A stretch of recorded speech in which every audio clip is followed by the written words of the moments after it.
Tama. Ikaw nga. Ikaw nga yun. Artista ka, di ba? Sikat ka. Dati. Anong nangyari sa'yo ngayon? Nakita kita sa palengke. Nagtitinda ka na lang ng isda. Anong nangyari? Anong nangyari sa kasikatan mo? Lalos ka na, no? Tingnan mo nga naman. Ang buhay talaga parang gulong. Minsan nasa taas, minsan nasa baba. Kaya lang, sobrang naman babang napuntahan mo. Tintero na lang ng isda. Malansa. Ang dating sikat na artista na tinitingala ng lahat. Laos na.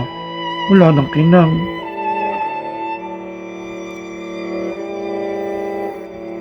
Baka naman, alam mo kumukuha sa'yo mga producer? Siguro hindi ka na kukunin. Kasi matanda ka na. Laos ka na. Hindi nakikita sa'yo ang producer? Oo, hindi na ako artista ngayon. Natama ka. Ako yung nakita mo sa palengke na nagtitinda ng isda. Sobra ka namang magsabi na sobrang baba ng napuntahan ko. Mula sa pagiging sikat, ngayon, isa na lang tindera ng isda. Kung tingin mo mababa, wala akong magagawa. Pero, hindi ko kinihiya ang trabaho ko, ang pagiging tindero ko ng isda.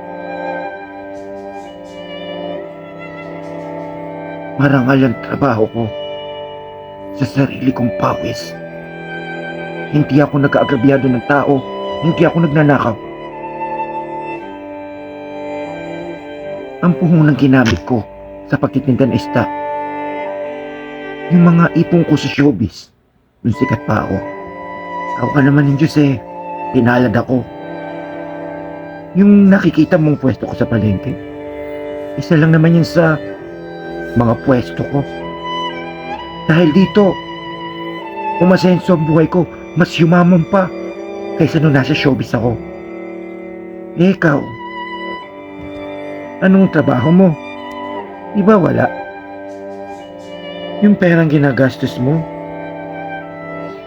hindi naman sa'yo yun galing sa magulang mong congressman.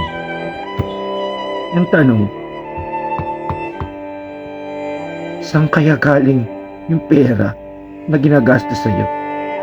Sarili ba? Wala akong sinasabi Wala akong ibang ibig sabihin.